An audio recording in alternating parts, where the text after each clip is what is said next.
السلام علیکم ورحمۃ اللہ وبرکاتہ۔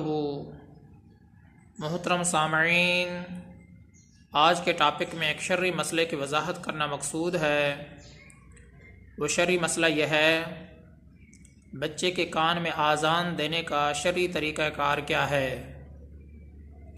محترم سامعین، یہ بات واضح رہنی چاہیے، بچہ جب پیدا ہو جائے تو اس کو نہلانے کے بعد بچے کو اپنے ہاتھ میں اٹھا لیں اور قبلہ رخ ہو جائیں، بچے کے دائیں کان میں آذان دیں اور بائیں کان میں اقامت کہیں، حی علی الصلاۃ حی علی الفلاح کہتے ہوئے اپنے چہرے کو دائیں اور بائیں پھیر لیں۔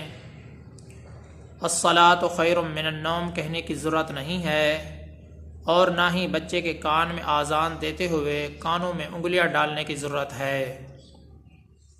محترم سامعین، مسئلے کا خلاصہ یہی ہے، جب بچہ پیدا ہو جائے تو اس کو نہلانے کے بعد بچے کو اپنے ہاتھوں میں اٹھا لیں، قبلہ رخ ہو جائیں اور بچے کے دائیں کان میں آذان دیں اور بائیں کان میں اقامت کہیں، حی علی الصلاۃ حی علی الفلاح کہتے ہوئے اپنے چہرے کو دائیں اور بائیں پھیر لیں۔ کانوں میں انگلیاں ڈالنے کی کوئی ضرورت نہیں ہے، اور نہ ہی الصلاۃ خیر من النوم یہ الفاظ کہنے کی ضرورت ہے۔ محترم سامعین، اللہ تبارک و تعالیٰ سے دعا ہے کہ اللہ تعالیٰ مجھے بھی اور تمام مسلمانوں کو صحیح معنی میں ہدایت عطا فرمائے۔